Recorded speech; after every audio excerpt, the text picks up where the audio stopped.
Friends, school నుంచి పిల్లలు ఇంటికొచ్చేలోపు ఇలాంటి స్నాక్స్ కనుక రెడీ చేసి పెడితే ప్యాకెట్స్ బయట ఫుడ్ గురించి అస్సలు ఆలోచించరు పిల్లలు. అంత టేస్టీగా ఈజీగా అయితే వీటిని చేసుకోవచ్చు. ఆ స్నాక్స్ ఏంటో ఎలా చేసుకోవాలో ఇప్పుడు చూసేద్దాం. Let's go to video. Recipe details లోకి వెళ్లే ముందు హాయ్ ఫ్రెండ్స్ అందరికీ, welcome back to our channel Y R kitchen and vlogs. కొత్తగా ఎవరైనా వీడియోస్ ని ఫస్ట్ టైం చూస్తున్న వాళ్ళు ఉంటే వీడియోని స్కిప్ చేయకుండా చూసి సపోర్ట్ చేయండి. ఈ రెసిపీని నేను చేసిన విధానం మీకు నచ్చితే వీడియోని లైక్ చేసి సబ్స్క్రైబ్ చేసుకోండి. ఈ రెసిపీ విషయానికి వస్తే నేను ఇక్కడ 2 బంగాళదుంపలను తీసుకుని ఇలా పీల్ చేసుకుంటున్నాను. ఇవి వీడియోలో చూడడానికి కాస్త పెద్దవిగా కనిపిస్తున్నాయి కానీ చాలా చిన్న బంగాళదుంపలు. ఒక్క బంగాళదుంప పెద్దది తీసుకున్నా కానీ 2 మెంబర్స్కి అయితే సరిపోతుంది. అంత ఈజీగా ఎక్కువ క్వాంటిటీలో అయితే వీటిని రెడీ చేసుకోవచ్చు.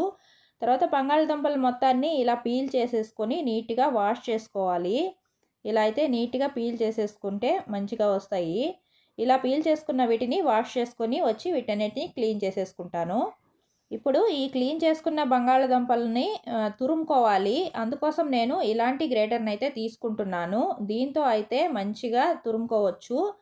అప్పుడు ఈ బంగాళదుంపలని ఎలా తురుముకోవాలనే దాని మీదే ఈ స్నాక్స్ ప్రాసెస్ అంతా ఆధారపడి ఉంటుంది. అందుకోసం వీడియోలో చూపిస్తున్నట్టుగా బంగాళదుంపను ఇలా నిడిమికి పట్టుకోవాలి. అంటే పొడవుగా ఉన్న వైపుకు పట్టుకొని ఇలా కొంచెం మన బలాన్ని ప్రయోగించాలండి. లేదంటే స్టిక్స్ పల్చగా వచ్చేస్తాయి. అలా కాకుండా కొంచెం ప్రెస్ చేసి కొంచెం హార్డ్గా కనుక ఒత్తినట్టుగా తురిమితే ఇలా చూస్తున్నారు కదా, ఇలా పొడవుగా స్టిక్స్ లాగా అయితే వస్తాయి. బంగాళదుంపలు మరీ పెద్దవి కాకుండా కొంచెం మీడియం సైజులో ఉన్న బంగాళదుంపలను తీసుకుంటేనే ఇలా సైజులో స్టిక్స్ లాగా అయితే వస్తాయి. మరీ లాంగ్గా ఉన్న ఇవి కాస్త సన్నగా ఉంటాయి కాబట్టి విరిగిపోయే ఛాన్స్ ఉంటుంది. మీకు ఎలా కావాలంటే అలా తీసుకోవచ్చు.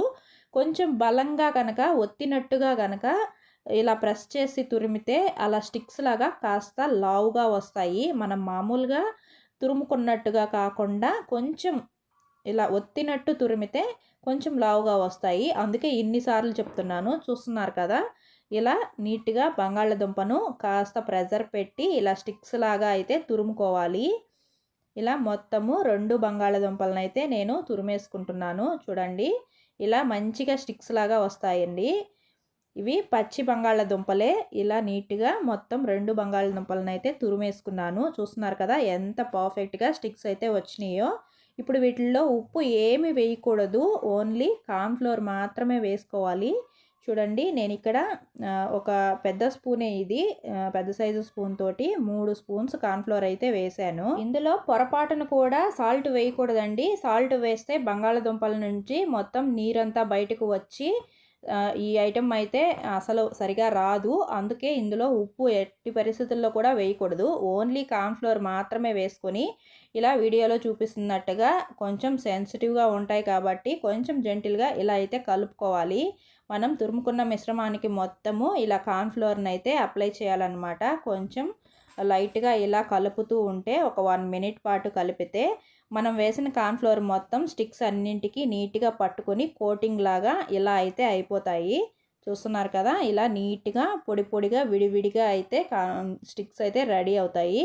ఇలా రెడీ చేసుకున్న తర్వాత ముందే ప్యాన్లో నేనైతే కొంచెం ఆయిల్ పొయ్యి మీద పెట్టాను. చూడండి, ఇలా నీట్గా రెడీ చేసుకోవాలి.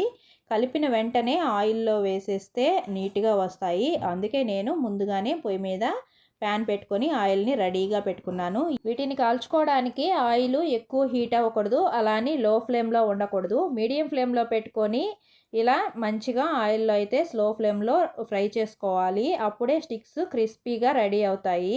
కార్న్ఫ్లోర్ కూడా కొన్ని బంగాళదుంపల్లో వాటర్ కంటెంట్ ఎక్కువగా ఉంటుంది. అలాంటప్పుడు ఇంకొంచెం కార్న్ఫ్లోర్ కూడా పట్టొచ్చు. ఫ్రై చేసుకునేటప్పుడు కూడా ఆయిల్లో అన్ని స్టిక్స్ ఒకేసారి వేసేయకుండా ఇలా కొంచెం కొంచెం వేసుకొని ఫ్రై చేసుకుంటే స్టిక్స్ అయితే క్రిస్పీగా వస్తాయి. చూస్తున్నారు కదా, ఏదైనా 1, 2 అతుక్కున్నట్టు ఉంటే కూడా వేగేసరికి ఇలా అయితే నీట్గా ఒకటానికొకటి అంటుకోకుండా విడిపోయి నీట్గా అయితే వస్తాయి. ఇలా మొత్తం రెడీ అయ్యాక వాటి సౌండే అర్థమైపోతుంది ఇవి క్రిస్పీగా వేగిపోయినాయని. తర్వాత వీటన్నింటినీ ఇలా స్ట్రైనర్ తోటి తీసేసుకుని టిష్యూ ఉన్న పేపర్లోకి ట్రాన్స్ఫర్ చేసుకుంటే ఎక్సెస్ ఆయిల్ ఏమైనా ఉంటే పీల్ చేసుకుంటాయి. నేనైతే ఇక్కడ సెకండ్ బంచ్ కూడా వేసేస్తున్నాను.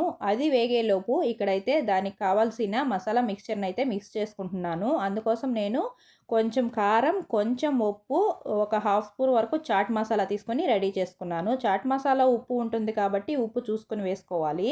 కలిపిందంతా చల్లాలని కూడా లేదు. ఇలా మనకు కావాల్సిన వరకు ఈ స్టిక్స్ మీద చల్లుకొని ఇలా మిక్స్ చేసుకుంటే ఎంతో టేస్టీగా అచ్చం ప్యాకెట్లో ఉన్న చిప్స్ లాంటి టేస్ట్తో వచ్చే స్టిక్స్ అయితే రెడీ అయిపోతాయి. పిల్లలైతే చాలా ఇష్టంగా తీసుకుంటారండి. ఎంత క్రిస్పీగా వేగుతాయంటే వీటి సౌండ్ వినిపిస్తాను, మీరు కూడా వినండి.